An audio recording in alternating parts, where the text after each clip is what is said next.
The Mazda CX-5 continues to win over new buyers in the mid-size SUV segment, despite competition from new arrivals. It begs the question, after 5 years on sale, how well is Mazda's most popular SUV hiding its age? The CX-5 is due to come in for a significant revamp sometime in 2023, but until then, demand for the current 16 model CX-5 range is as strong as ever, second only to the newer Toyota RAV4 in the mid-size SUV sales race. Here we're driving the mid-range CX-5 Touring. The CX-5 range in Australia is available with a choice of 4 engines, including this flagship 2.2 litre turbo diesel 4-cylinder. Now, it asks the biggest premium on paper, but it also returns the best claimed efficiency at 5.7 litres per 100 k's combined. Drive is shuffled via a conventional 6-speed torque converter automatic transmission. This Touring variant features an all-wheel drive system as standard. The second generation CX-5 really established itself early on with its interior. Quality materials, a really nice fit out, and an almost European level of sophistication are some of the core traits, and they all carry over to 2021. With that said though, there are some elements where the CX-5 is beginning to show its age. The most notable one for me is the infotainment, and specifically the touchscreen. Higher end models of the CX-5 now adopt a larger screen layout, but this base variant still has a tablet style 8-inch display that offers touch capability when you're idle, when you're not moving.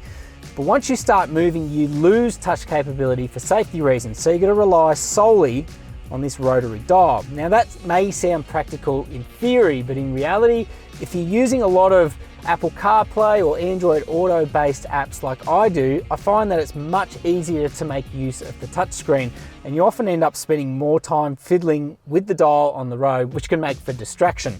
My other complaint is that you have a huge center cubby or bin at the bottom of the center fascia, but there are no USB points in there. So if you want to sit your phone in there, you've got to make do with cords all around the cabin. There is a 12-volt outlet there, but obviously that doesn't let you take advantage of Apple CarPlay or Android Auto.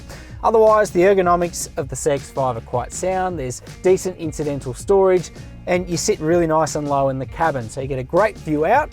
It's also fundamental to a nice feel for the driver. My only other complaints really, short seat base. Taller occupants might find there's a lack of under-thigh support, and the wing mirrors, they're probably a little bit narrow for people that want to take advantage of the CX-5's 2-ton towing capacity. The CX-5 is middle of the road for rear seat space. You can see I've got this front seat set to my 175cm frame. There's ample leg room, but headroom is a little bit tight, especially upon getting in. In terms of shoulder room, there's enough space here for 2 adults or 2 big child seats. You can see I've got mine fitted here at the moment. Importantly, you do get rear air vents. You also get this flip down armrest with 2 cup holders, and inside this little compartment here, an additional 2 USB ports. All told, there are 2 ISOFIX attachment points in the outboard pews and 3 top tether points across the second row. Probably the most important considerations for little ones: small door apertures, so getting little ones in and out of their child seats can require a little bit more attention than other SUVs, and also the high set window line. It does tend to obscure the outward view for little ones as well. The CX-5 ticks all our important boxes for safety, backed by a 5-star NCAP rating from its release in 2017. Finally, boot space here is on the smaller end of the scale compared with others in this segment, a reflection of the CX-5's relatively compact 4.55 metre length and 1.84 metre width.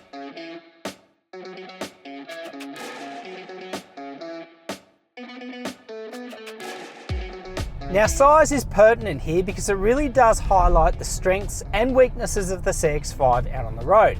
Being so small, it's really easy to place on the road. It's a nimble car, easy to navigate through tight spaces, car parks with light, low-speed steering, and just a car that's really easy to gel with. It's not intimidating in any way, and it's super easy to place on the road. The downside of its smaller stature is that the CX-5 tends to feel pitter-patter bumps through the cabin a little bit more prominently than some others in this segment. And you'll notice that there's a little bit more going on inside in terms of diesel engine noise at low speed, road noise, the occasional thudding, and a little bit of head toss on country roads like I'm driving at the moment. All in all, a really sound proposition though, and a really well-balanced SUV with that sportiness in mind. The trade-off is sporty handling. The CX-5 is well acquitted through the bends with well-weighted steering and superb control with the way it shifts its 1.7 tonne weight through various changes in direction. That might not appeal to all buyers on paper, but it means the CX-5 simply inspires confidence. The diesel engine is surprisingly well balanced in terms of efficiency and performance as well. Yes, you do get a little bit of signature diesel grumble upon taking off, but once you get up to speed, it's quite a smooth and fluid drivetrain. With 450 Newton meters on hand from 2000 RPM, there is no shortage of torque, and the engine works really well with its 6-speed automatic transmission for well-timed and intuitive shifts. All in all, it takes 8.8 seconds claim to get to 100 k's an hour, which certainly isn't hanging around. And in terms of fuel use, we've averaged 7.4 litres per 100 k's. Marginally above the claim, but still not a bad real-world figure.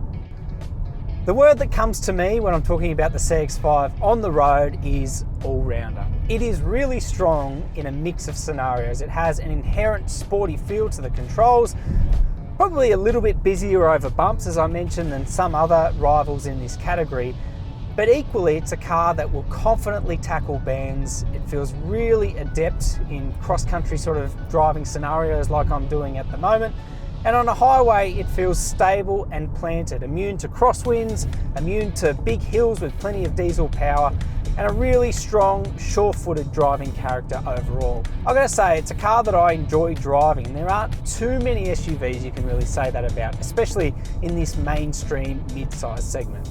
Mazda's popular SUV cements its positioning with a 5-year unlimited kilometre warranty. Servicing is spaced across 12-month and 10,000 kilometre intervals, the latter figure a little more frequent than most rivals. Over 5 years of ownership, Mazda says servicing costs are capped at below $1,800.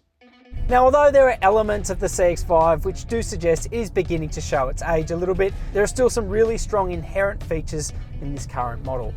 The purchase price is still quite accessible, especially amid climbing prices across this segment. You still get a choice of 4 different powertrains, and the after-sales provisions are quite strong too. It means that, all in all, the CX-5 is still as relevant as ever, even with a new model around the corner.